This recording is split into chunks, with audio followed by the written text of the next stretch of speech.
you.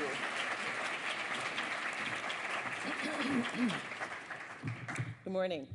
I listened to the list of people that you had invited, and it was an interdisciplinary group. Indeed, it was physicians and nurses and physical therapists, and I'm waiting for you to say lawyers. And I'm thinking, I am among my people, but none of my people are here. So you guys have to be nice to me. You have to be really nice to me. I want to say thank you to the people who have invited me. You did a great job of convincing me that this was a place that I would hear about social justice and learn about social justice. I've only been in Rochester now for about 4 hours. That's not true exactly, but not a lot of hours. And I can tell that this is a group that knows most of what I want to talk about. So here's how we're going to do this, because I have a lot of slides. I'm not going to tell you how many because you'll leave the room. I am going to race through most of my slides because the punchline is, I think the answer is medical legal partnerships. I want to push medical legal partnerships. But what I have done is set a series of slides up that makes the case to a room that's way behind where you guys are. I mean, you guys are way out in front. So if you don't mind, I'm going to go ahead and act as though this slide deck is going to advance. Okay, there. My plan is to answer 3 questions this morning. Why do we need just medicine, which is the name of the book? What is it? And how to achieve it. But I really want to rest on how to achieve it. And unfortunately, I'm going to have to race through, a lot of slides in order to get to it. So if you just buckle your seatbelt and stay with me. If you want me to stop, just holler out, stop. I usually teach a class about this size. And I've tried jury cases, and I've had people raise their hand in the middle. That's a true story. I'll tell it another time over a drink. Like, that's not supposed to happen. Okay, so why, what, and how do we achieve just medicine, right? So chapter 1. I have justice on the mind not only because I'm a lawyer, but also because I live now in Charlottesville, Virginia. I just moved there. August 10th was my moving day, all right? So that's where I thought I was going. This was my welcome committee. This is not a picture from 1954 or 5 or 6 or 7. This is 2017 Charlottesville, Virginia. Those people spell Bible, B-I-B-I-E-L, and they tell you that Jews should not be considered humans, right? They're not the only people that think that Jews are not humans. These people did too. These were kids that look like the kids in my classes, right? I can't tell them from the people that are sitting in front of me in constitutional law. But they're marching in 2017 to say blood and soil. If you don't know, that's a Nazi cry, right? To say Jews won't replace us, to say that we will not be removed, to explain that it's okay to be white and that diversity is genocide. That's what their message was on the day that I was supposed to move to Charlottesville, Virginia. So needless to say, I didn't make it because why? They were busy killing people. Right? This is the scene on the downtown mall in Charlottesville, Virginia, and I continue to show it because the narrative seems to be, or had been, that this is episodic, right? When I got to Charlottesville, it wasn't until the 14th of August, people rushed to tell me how glad they were that those people were gone, right? That they were glad that was over and that Charlottesville had returned to its bucolic state. I'm sorry. But this was not episodic. This is not rare. This is not exceptional. You know that show, This Is Us? This is us. This is who we are, and how we've let it be has started because we have discrimination baked into our DNA. Now, I will tell you, I have a lot of wonderful things to say about this country. Right? I have a lot of wonderful things. And from my perspective, the criticism that I'm going to make today is because I'm a patriot and because I love America, all right? But that doesn't mean that I think America is okay. Why? The 13th Amendment, it says that slavery is abolished. But how many of you know, raise your hand because I'll go fast through this if you do, that this was not the original 13th Amendment? This was not the original 13th Amendment, yes? In fact, the original 13th Amendment said the exact opposite. The original 13th Amendment would have, by constitutional amendment, made it impossible to amend the Constitution to change the institution of slavery in states that passed laws enacting it. All right? So slavery would have been a constitutional institution had it not been for the Civil War. Right? So anybody who tells you the Civil War was about a way of life and not slavery is not telling you true history. The reason I tell you this is because this original 13th Amendment went to the House and passed, went to the Senate and passed, and understand, in order to be an amendment, it had to pass by not a simple majority, but a 2/3 vote. And that happened, and in fact, 6 states had already ratified this amendment, right? So it's not like this couldn't have happened. And it was only because we fired on Fort Sumter that this was held in abeyance, and we ended up with the 13th Amendment that, in fact, abolishes as opposed to establish slavery. All right? So why do we need just medicine? Because injustice happens when nobody is watching, when nobody is acting and nobody is doing. Thomas Jefferson, the founder of my university, wrote one book. The book was called Notes on the State of Virginia. It is an essay on his views of how blacks are not human. There's a chapter explaining we don't love, we don't feel, we don't cherish. We're not sensitive, we're not kind. We have aggressive ideas about love, but it's only out of a desire, animalistic in its nature. And so if anybody tells you the founding fathers were Christians, maybe they were, but they were confused Christians at best, right? And so what I want to say to you is that this question of racial inequality, and if you stick with me long enough, I'll explain how it's different than economic inequality, equally as important, has to be intentionally opposed. It has to be intentionally fought against. It has to be deliberately and aggressively and vigilantly dismantled. This is a sign of a group of students that put their bodies on the line in Charlottesville, Virginia, when they saw thousands and thousands, well, I say thousands, that's probably an overstatement. Let me back up. When they saw a lot of tiki torches coming and a lot of people yelling very dangerous things who were armed to the teeth, those students got this sign and stood in front of Thomas Jefferson's statue.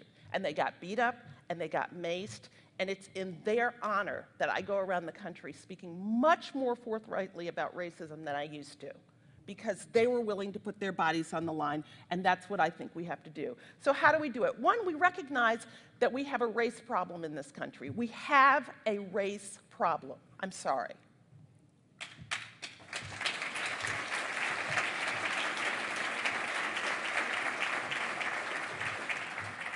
That means that health disparities are not only because of income disparity. They are not only because people behave differently around their health. They are not only because of genetics. In fact, they're very, very unlikely in any large part to be due to genetic differences, right? But they are because we treat people differently, with a different quality of medicine, with a different quality of care, and I'd like to show you in a lot of ways with a different quality of social existence based on their race and ethnicity. Just 2 statistics, I don't need to do them here. Infant mortality, 2.5 times greater for black mothers than it is for white mothers in the United States of America. That's after you control for socioeconomic status, right? Year by year, that varies a great deal. I just got off the phone with the Thomas Jefferson Health Department chair because I reported and she doubted that in Charlottesville last year the difference was not 2.5 times, but 10 times.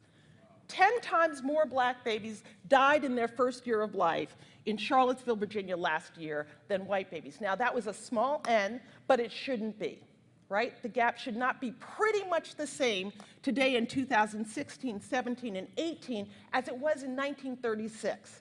Similarly, with maternal mortality, 3.5 times more black mothers will die as a result of childbirth in this country than white mothers. We could do these statistics for the rest of the day. You know that. I don't have to do that. I took those slides out, and I still have a lot of slides to go. But this is the why, right? If you've read the 2003 Institute of Medicine report, the consensus report by the Institute of Medicine, now the National Academies of Medicine, went through several disease modalities, over 600 peer-review articles in order to demonstrate that in every single one of the leading causes of death, we can do this narrative. More prevalent among, fill in the minority community, right? More likely to die among, fill in the minority community. There are some exceptions. We're making some progress, for example, on breast cancer. But in 2003, and then the last closing line was, however, less likely to get the quality of care or the choice of care for that illness, right? That was the narrative. That's the syllogism. You could see over and over again at the bottom, you see it wasn't true for some care. For example, amputations. Blacks are more likely to get amputations than whites. Thank you very much, right? Okay, so why should we worry about this? Because this injustice is inhumane, period, full stop. I have spent a lot of time arguing that it costs society a lot of money. The ROI is bad. I've spent a lot of time saying that it is not the definition of quality. Here's where I've settled now. It's just plain wrong. It's just plain wrong for us to have disparities based on race and ethnicity. It's inhumane. That's the why we need just medicine. So what is just medicine? I contend that it has two characteristics at least. Probably I'll learn in the debriefing from this astute group that it has more. But the two characteristics I'd like to suggest that just medicine has is, number one, equity. It's characterized by giving people what they need when they need it, as much as they need it to have an equal opportunity to be healthy, right? And how many of you have already seen this slide, so I don't have to explicate it much further? You understand what I'm saying when equality is to be distinguished from equity, health equity, again, what people need when they need it, as much as they need it to have an equal opportunity to be healthy. That's characteristic number one. Characteristic number two of what just medicine is it's population-based. It's preventative. This is a picture of the famous Broad Street pump. And I'm intending here to suggest that while I'm going to talk for the next several minutes about health care in an individual way, what I really hope to advance is the view that just medicine is about population health. It's about preventative health. It's about taking the perspective not of individuals but of populations and making sure our interventions address that, right? So what is just medicine? It is equitable, it is prevention-oriented, and it focuses on populations. All right, now for your seatbelts, okay? How to achieve just medicine. You guys know most of this. Again, if I'm going too fast, you'll slow me down. Referring back to that 2003 Institute of Medicine consensus report, there was a suggestion in that consensus report that bias, stereotypes, carefully avoiding the word racism, right? But bias and stereotypes likely contributed to health disparities, but we didn't know, we needed to elucidate what the mechanisms were, right? That was the suggestion. Let me tell you the research that suggests, and I'm just going to go ahead and take a little bit of a risk here. I told Neftalia this seemed like a group of people I could do that with. Bias, stereotypes, what we're talking about is structural racism, okay? So what do I mean? Let me define structural racism in case it makes a little bit of squirm in the room. Structural racism is historically enabled, institutional and systemic differences based on the view that one race is inferior or, conversely, superior to another, right? So it's systemic, it's institutionalized, it's historic, and for my expertise where I live, it's legally enabled. That's another talk, we could do it another time. But that's what racism is, right? So I'll be talking about bias at an individual level. But again, I'm going to go a little further with this group. My slides don't allow me to do it, but I'll do it in my remarks and say that bias is a fancy way of saying if you aggregate individual discrimination, what you get is structural racism. Okay? So let that float out there for a minute. Here's what I mean by bias. How many of you have heard me do this Lyft story? I feel like I've done it a lot because I've had several opportunities. Okay, I'm going to tell the Lyft story. Sorry, I'm going to tell the Lyft story. I am a runner, but I'm not like a genuine runner. I am a sort of getting to middle age, better do something, I'll run runner, right? That's the kind of runner I am. So I was preparing for a marathon that I finished, but in like record slow time. Like, I ran the New York Marathon. My husband was able to take the train, the subway, to each borough. And he was able to meet me in that borough, cheer me on, and meet me at the end. And, and yes, that's how I run a marathon. So I'm getting ready for the marathon, and I'm living at this time on Capitol Hill. I'm living 6 minutes away from the start of our training run this particular morning where this story takes place. The reason it's important to note that it was 6 minutes away because I poked into, I punched in my Lyft destination 6 minutes away.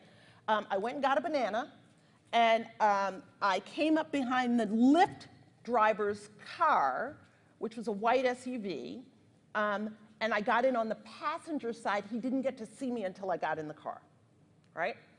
And so he says to me, oh, he's startled. And again, I'm middle-aged, so I kind of know why you're startled, right? Hi. And he says, oh, you're going to Virginia. Well, if you've used Lyft or Uber, you know he knew that when he picked up the ride. Yes, I'm going to Virginia. I've been driving all night. He says, I can't go to Virginia. I said, because I'm a lawyer, I'm a kind of a social justice lawyer, so the first thing I think actually was not racism. The first thing I thought was, power to the laborers. So I said, I will tip you well, because I know you've been driving all night. I am sorry, I just need to get there. And I had an 18-mile run that day. 18 miles is like a lot of miles for me. And so I was distracted until he said, no, I want you out of my car, right? And so I grew up in the South Bronx, and so now I do think it's racism, and now I'm angry, right? And so I looked at him and I said, I'm not getting out of your car, like with the head roll and everything. Like, I'm not getting out. You will take me, it was to Iwo Jima Memorial, you will take me to the Iwo Jima Memorial, which is where we're going to start. And so he goes, all right, then turns around, locks the door, and starts driving away. And I'm like, whoa, I played that one wrong.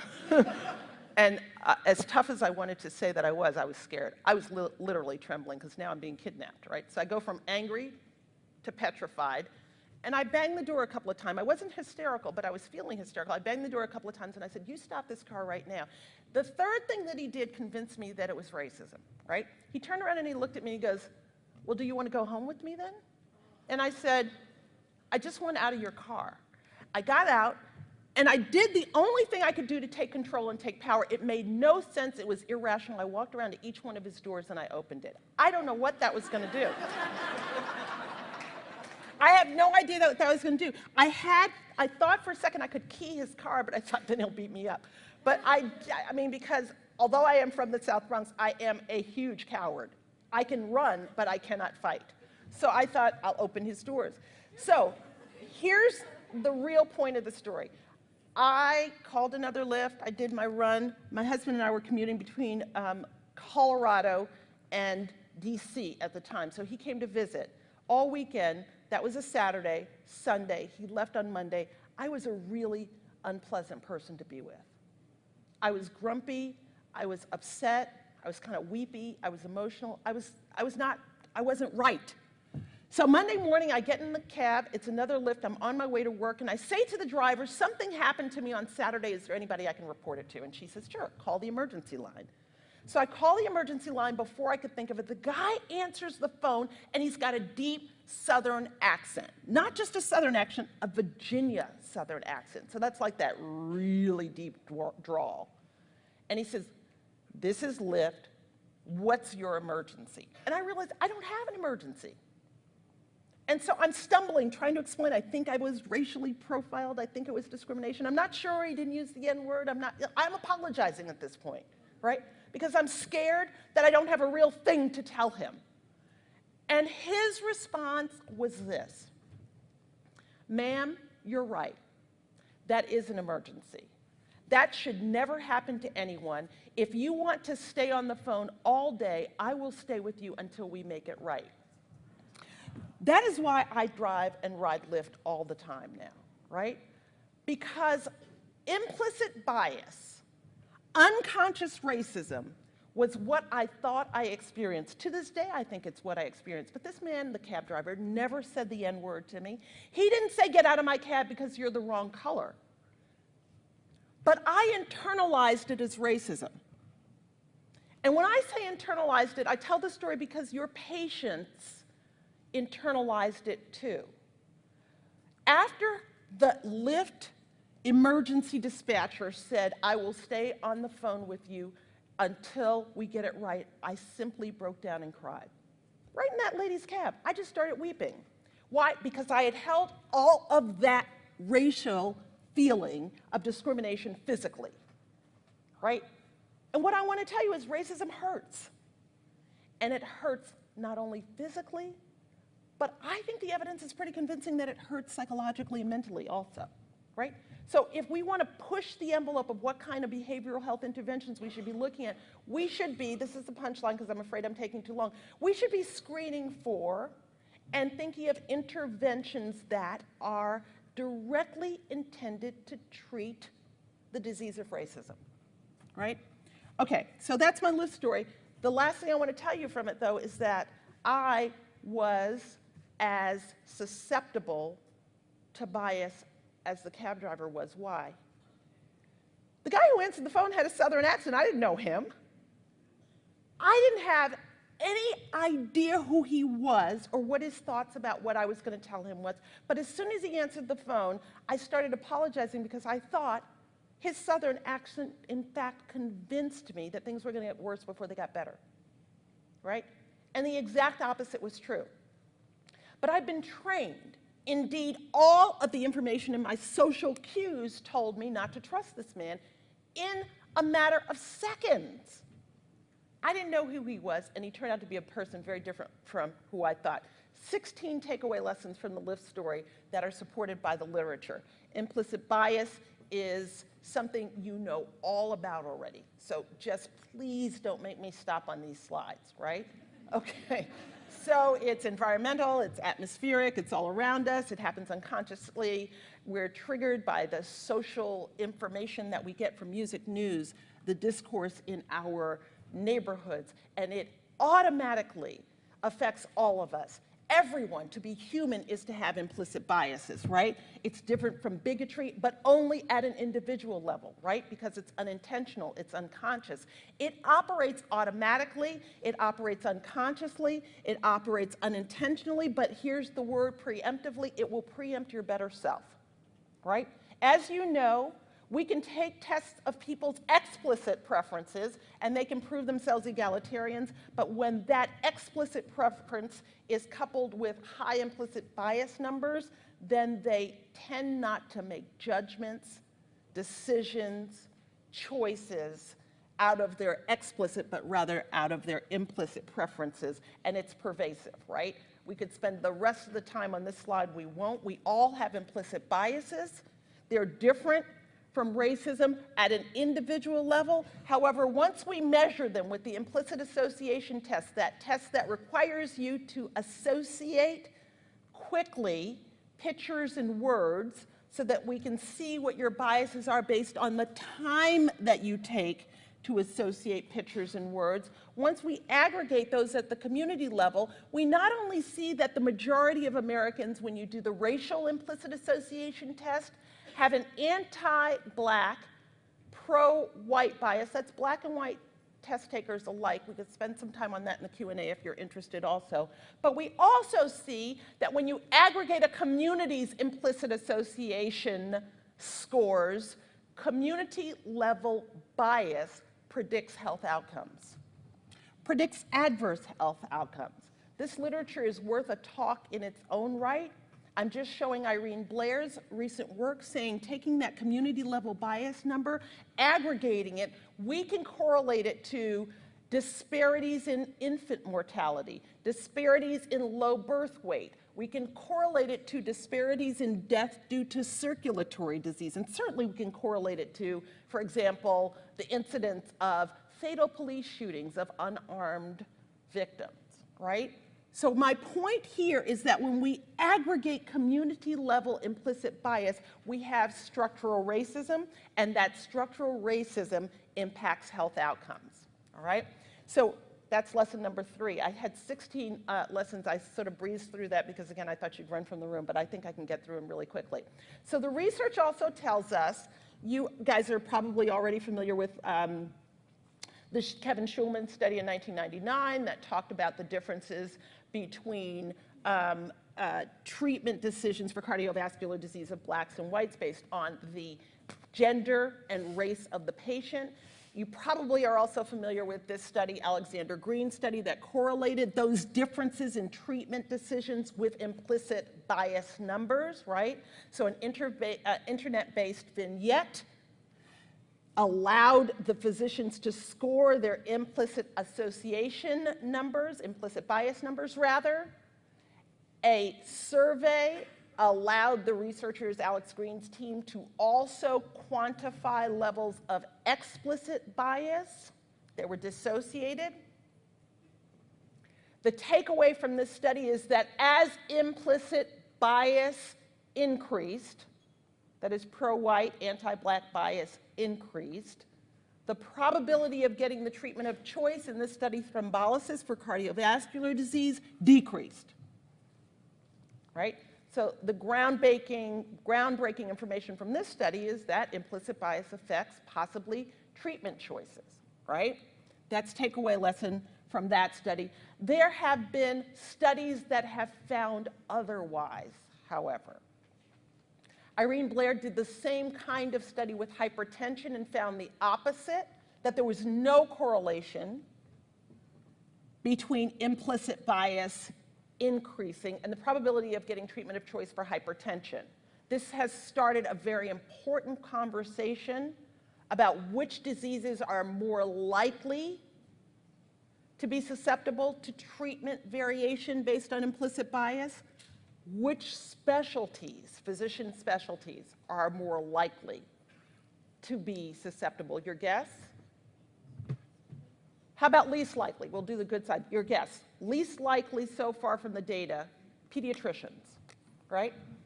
And the third study about implicit bias is not using the implicit association test at all, because if you want to get in the question and answer period, if there is any when I'm done, the implicit association test has come under fire for a number of reasons we'll talk about if you'd like to, but this is an implicit bias study that simply asked people who were in medical school 2 years ago what they thought about the differences between blacks and whites in their experience of pain, right? 15 statements that were false, asked of first, second, and third year medical students training at the University of Virginia, my institution, and 73% of them ascribed to a false, at least one false statement, such as, blacks feel less pain because their blood clots differently. Blacks feel less pain because their skin is thicker. Blacks feel less pain because their bones are thicker. I mean, these are not only false, they're crazy. And yeah, these people were trained to be medical doctors, like 2 years, like they're probably doctors. You're probably, some of you are in this room, right?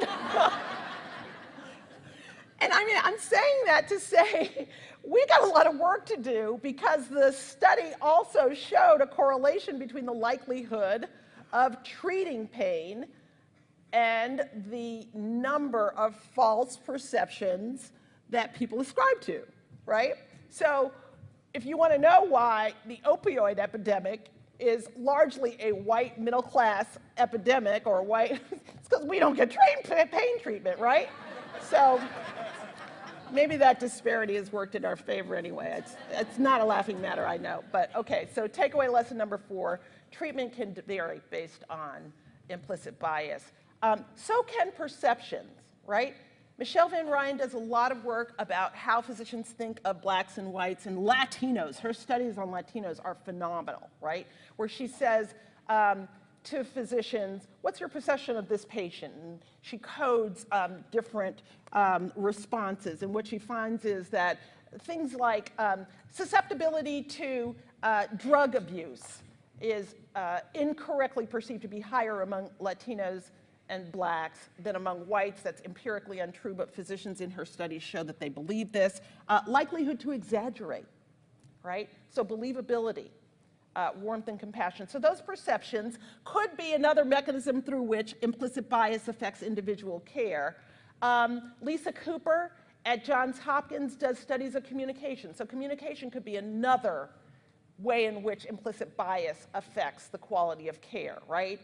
I'm black, you're white, you're my physician, I come in the room, I haven't seen you ever before, but I've got some ideas about who you are based on what I've seen, heard, and thought about all through my life about the group to which you belong. As a patient, I have the same biases, right? My life story, I have the same biases. When we interact with each other, our body language, I'm gonna fold my arms, I'm gonna sit a little further from you. You're gonna ask me a question, I'm going to look at the fact that you don't feel comfortable looking at me in the eye as evidence and confirmation that you are a racist. And so I'm going to tell you less information. I tell you less information, you think I'm less forthcoming.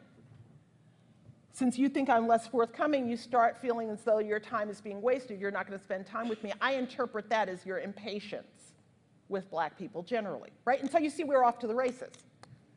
So Lisa Cooper's work tells us that implicit bias affects both physicians and patients, and that is another way in which another mechanism through which bias can affect healthcare and health outcomes, so communication. Lewis Penner shows us that the combination of implicit and explicit bias can be high, high, low, low for each of those two. You think of a 2x2 quadrant or matrix, right? I can have high both implicit and explicit, low both implicit and explicit, and then I could vary the two. And the combination that Lewis Penner's work tells us is most likely to yield patient dissatisfaction is low explicit bias, I'm a liberal, but high implicit bias, I'm a liberal without much self-knowledge, right? And as a result, patient satisfaction and adherence, he tells us, suffers, right? So another mechanism is, and I saw this in my own research, in my interviews, black people, when they think you're a racist, they just don't come back to you anymore, right? They just stop using and we call up other people and say, don't use that doctor, right? Here's the problem with some of the research. It's only been on doctors. It hasn't been on nurses. It hasn't been on the people that are ancillary care providers. It hasn't been on the receptionist in the office, right? So I will tell you, honestly, if I go in and get a bad vibe from that person, I'm not coming back, right? So there is a lot in the just medicine paradigm, if you will, that suggests there's a lot of ways that the patient-physician relationship is infected by bias, but that's not enough. The fact that 84,000 people die unnecessarily a year from implicit biases cannot be, I argue now, I didn't used to, but I argue now, cannot just be because the physician-patient or provider-patient relationship is infirm, right? There's more to this story, and I want to suggest that the more is where I would like the rest of my remarks to rest. The more is structural, right? So lesson number 9, this is costly. We should do something about it. It operates throughout the relationship, and it can be, as I've suggested, not just the provider relationship, but interactions among administrators, among ancillary providers, among all kinds of people. That's what these 2 slides are intended to show. But let me suggest that there is some good news, right? We're not sure, but we think implicit biases are malleable. We think that with some intervention, people can learn to counteract their own individual implicit biases. And that's good. Malleability, I could do this graph, but you get the point. Malleability is possible. I'll tell you more about the data that seems to support it. We can do individual things. We can be mindful. We can do prompts on our phones. There's a whole industry of debiasing training, some of it good, some of it great. Cook-Ross does individual debiasing training that's really good. But remember I said that just healthcare is population level, right? I think it is really important that we all do our best to be debiased, but I am now becoming convinced that that's not enough. It's necessary, but not sufficient, right? I think we have to do some systemic reform, and our reforms have to be attentive to the level of institutional racism in our society. Why? Because the patients that you are seeing are not only suffering bias in the care setting, but they are suffering societal bias that is impacting their health. So in order to make these changes, we have to think about systems changes. So I used to talk about systems in healthcare organizations. I think you should do that. I think they're important. But I want to talk about systems that have to do with place management. Place matters. So this is my last story. This is a picture of the flight 1559 or 49, somebody correct me, United Airlines. Hudson River, movie Sully was made about it, right? Am I ringing bells? So it's January in New York City and there's a plane in the Hudson River. That's already a problem, right? 155 souls on board. All of them are outside of the plane at this point, but I'm going to suggest to you that they are outside of the plane in two distinct groups. Can you see them? Two distinct groups. Somebody yell out, what's the difference between the front and the back group? First class, what's the difference between first class and the others? They have a raft, right? And they have that little bag that'll give them something to eat. They've got flares so that when the help comes, they'll be easily seen, right? And they've got blankets. They're likely to live longer in the Hudson River than the crowd of people who are riding coach and are standing on the wing together. No rafts, no life jackets, no flares, no food. So this is an example of the systemic adversity that patients you see and treat are facing. And the fact that place matters means that this graph really requires our intentional intervention where discrimination is concerned, right? So we know from all kinds of literature about the social determinants of health that genetics, 10%, clinical care, 10%. The large and overwhelming majority of the influence or factors that influence health outcomes on a population level are environmental. They're social. And even that quadrant that says health behaviors, in another presentation, I spend a whole lot of time telling you why those are social as well, right? So don't tell me to go exercise because I'm obese if you don't recognize there are no sidewalks for me to walk in my neighborhood. I don't have a tennis court. I have a dog park, but I don't have a tennis court, right? So place matters, and the determinants of health affect health outcomes and are affected by racism because residential segregation is highly correlated with poor population health outcomes. This is the way we used to keep people out. This is the way we used to keep people out. However, today, those same lines demarcating which neighborhoods are Latino, Black, Asian, are largely in place today, especially in urban settings, less so in rural settings, right?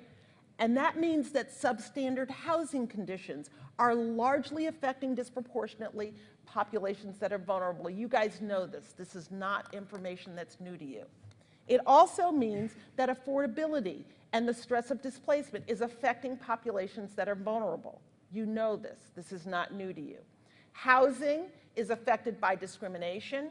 We used to think that discrimination in education looked like this. It doesn't look like this anymore. It looks like the fact that even where Black, white, Latino students go to the same schools, they have disparate access to AP courses. They have disparate access to diagnoses that are favored, like autism, if they are special needs kids.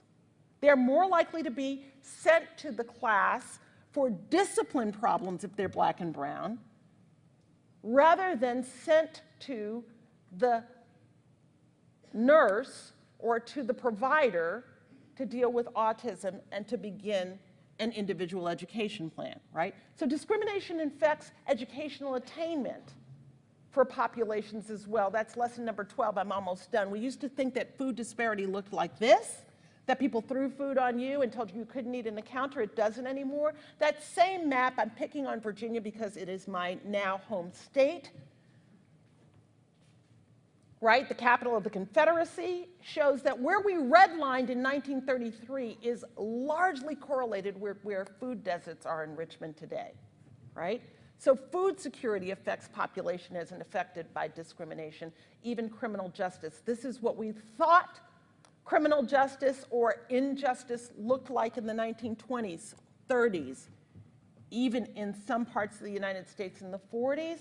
Today it looks like this. I'm from Colorado, so I'm very familiar with the marijuana use. Two graphs, the graph on the left, my left, your right, shows use between Black and whites, very little difference. The dark is white populations, the light is Black populations. The graph on the right, however, tells you disparities in arrest rates, right? So we're not talking about people who are criminalized because their criminal activity warrants it. We're talking about people who are criminalized because of the color of their skin or the ethnicity of their background, right? So these are the kinds of disparities, inequities, injustices that affect population health that we've got to be thinking about. Flint, that's the story. I can't tell you how. You can do a map overlaying power plants, landfills, all kinds of pollutants and toxins such as poor water, and they correlate to race and ethnicity and income. Environmental hazards are another way in which, okay, so here's now the payoff. All of this systemic racism, all of this systemic injustice is highly correlated with population health disparities, right? Highly correlated with population health disparities. That means to me that studying race and health outcomes is a mistake. It's not race, it's racism, right? Studying and trying to explain how race correlates with this disease modality, I'm not telling you it's a worthless endeavor. I'm just telling you that we also ought to be doing racism, right? Why? Because all of the structures that I just raced through, education, food insecurity, environmental, all of those are affected by levels of racism. And they're not an infinite, but tons of ways to measure them for your research, right? I talked about aggregating implicit association tests at the community level. This is just one meta-analysis that looks at things like, you could aggregate Google online searches for racial epithets and racially derogatory statements.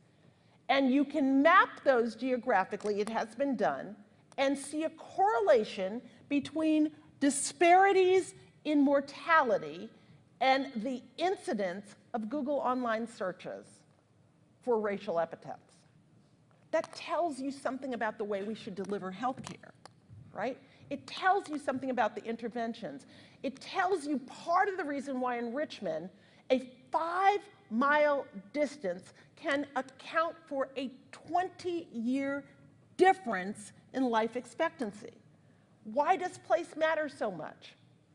The way we achieve equity is, one, we have to screen for racism.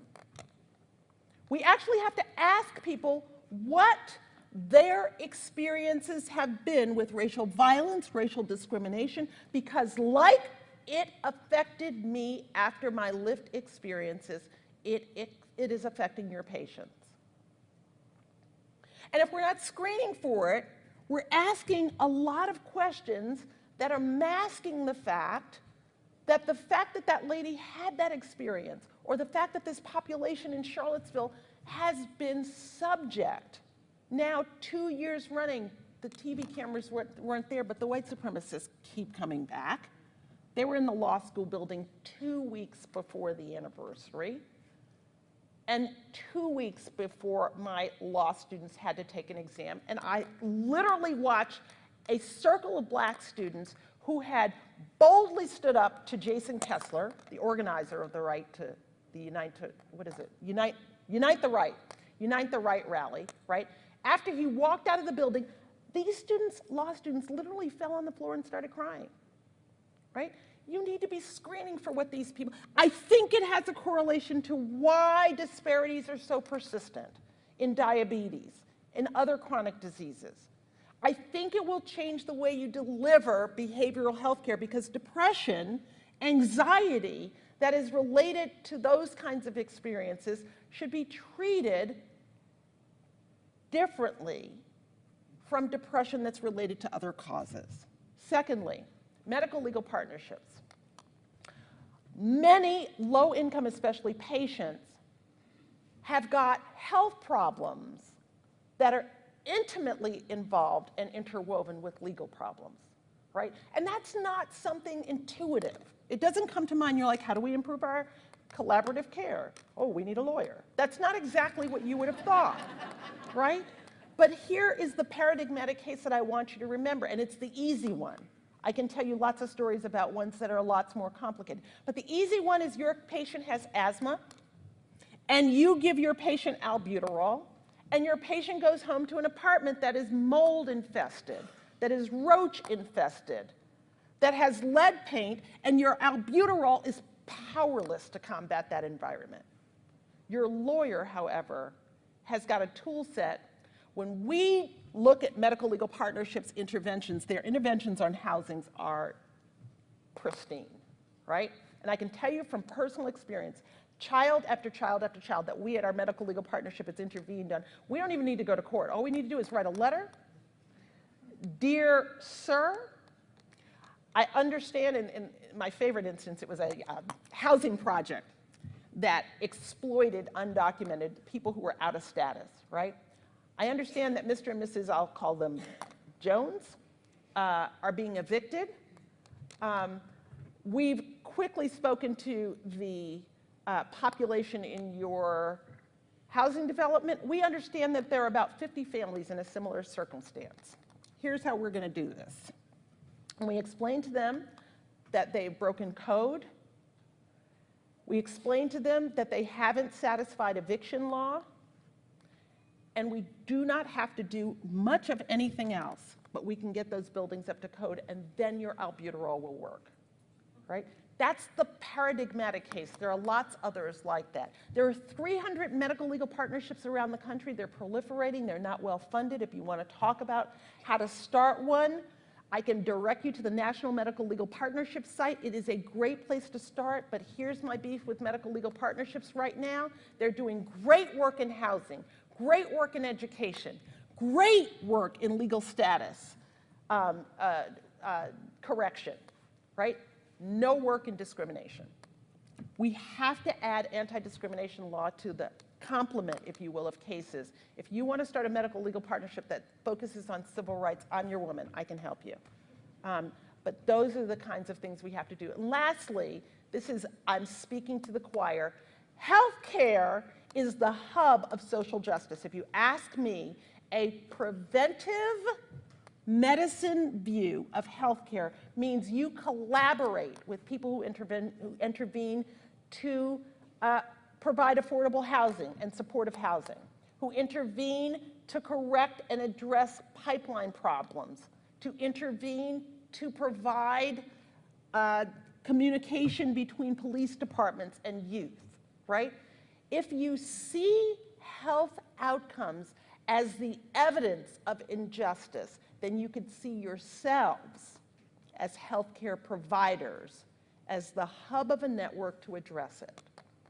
So I'll stop there, and I think I'm probably over, so if there are questions, I'll be glad to answer them offline.